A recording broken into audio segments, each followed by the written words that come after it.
अच्छा हकीम सुभान अल्लाह साहब, ये बताएं कि आपकी वीडियोज़ आती रहती हैं फेसबुक पे, लाइव आपकी आती रहती हैं अक्सर, तो उसमें अक्सर मैंने देखा है कि आप गुर्दों के जो मिसाइल होते हैं, डायलिसिस वगैरह, उसके हवाले से काफ़ी बातचीत करते हैं, तो उस हवाले से हमारे नाज़रीन को कुछ बता दें। सर इस तरह होता है कि बाज़ औक़ात हमारे गुर्दों का फंक्शन कमज़ोर हो जाता है, मतलब किसी भी मसाइल की वजह से बहुत सारे इसके अवामिल हो सकते हैं। यूरिया लेवल बढ़ जाता है, क्रिएटिनिन लेवल बढ़ जाता है। असल में ये चीज़ कि अगर हम डिटेल में जाए ना, तो ये हमारे जो जिसम में मेटाबॉलिक सिस्टम होता है, मेटाबॉलिज्म होता है, हमारा प्रोटीन का जो मेटाबॉलिज्म होता है, ये उसका वेस्ट मटेरियल होता है जो यूरिन के थ्रू निकलता रहता है, वो एक अलग टॉपिक है। लेकिन बहरहाल यूरिया क्रिएटिनिन जो है ना, ये बाज़ औक़ात लेवल इसका बढ़ जाता है हमारे जिस्म में, क्योंकि हमारे गुर्दों का फंक्शन कमज़ोर हो जाता है उसकी वजह से। तो अक्सर लोगों को डायलिसिस का बताया जाता है, तो हम किसी को डायलिसिस से रोकते नहीं हैं, या अगर कोई अंग्रेज़ी इलाज कराना चाहते हैं तो वो रोकते नहीं, लेकिन उनको हम बताते हैं कि भाई आप इस तरह के, आपको एक हर्बल सोल्यूशन भी इसका बताते हैं। आप डॉक्टर से इलाज करा रहे हैं, होम्यो से करा रहे हैं, जहाँ से मर्जी करा रहे हैं, लेकिन साथ में आप ये भी ट्राई कर लें, तो इंशाल्लाह आपको फ़ायदा जल्दी होगा और हो सकता है कि आप ठीक हो जाएं। उस वेले क्या करते हैं सर, सबसे पहले ये होता है कि गुर्दों का जो मरीज़ होता है उसके ऊपर पानी बंद कर दिया जाता है। कहते हैं कि भाई आपने पानी नहीं पीना। अच्छा। क्योंकि वो जब भी पानी पीता है तो वो उसके फेफड़ों में या जिस्म के मुख्तलिफ हिस्सों में जमा होना शुरू हो जाता है।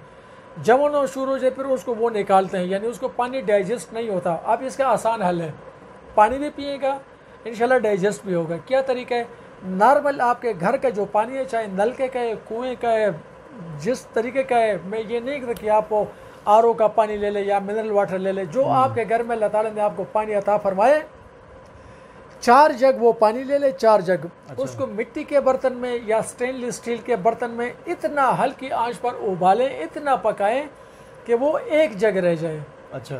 जब वो 1 जग रह गया, उस 1 जग को आपने फिर नीचे उतारना है, उसको बेशक ठंडा करना है, जो मर्जी करना है।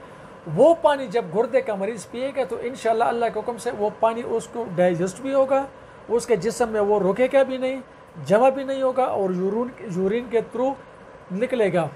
अच्छा, इसमें दवाई कोई नहीं है, सिर्फ 4 जग पानी था, उसको हल्की आंच पे इतना पकाया, इतनी देर पकाया कि वो 1 जग रह गया, बस वो पानी। सर बहुत से लोगों को मैंने ये शुरू कराया, उनको मैंने कहा कि भाई आप अपनी मेडिकेशन जारी रखें, आपकी मेडिकेशन नहीं रोकता, लेकिन पानी जो है आप अगर पीते हैं तो आप ये पानी पिया करें।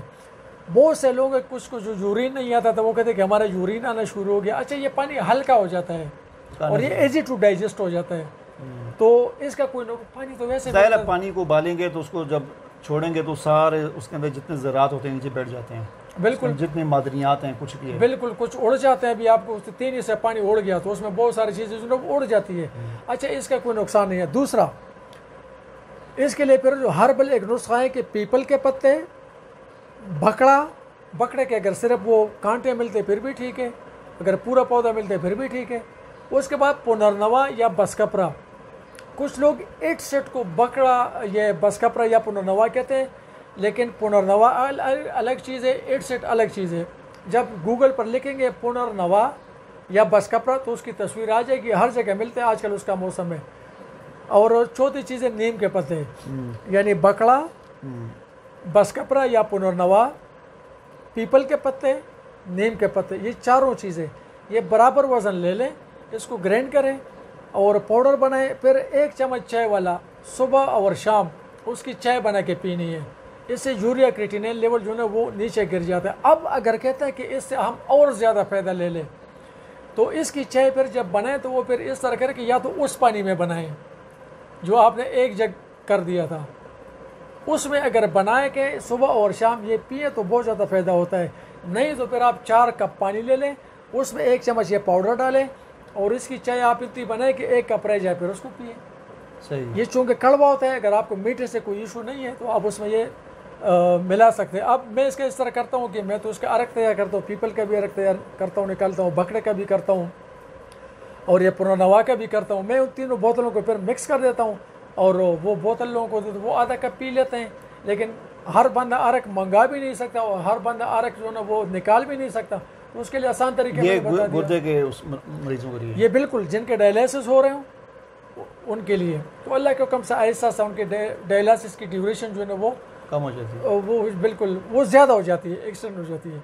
यानी अगर हफ्ते में हो रही है तो फिर 8 दिन बाद या 9 दिन बाद, ये सर अल्लाह के हुक्म से, मतलब कोई दावा या कोई चैलेंज नहीं है, खुद करके देखें, अपनी मेडिकेशन भी आप करें जो आपके इलाज चल रहे हैं, साथ में ये भी करें अल्लाह ताला आपको शिफा देगा। आसान चीज़ है। अच्छा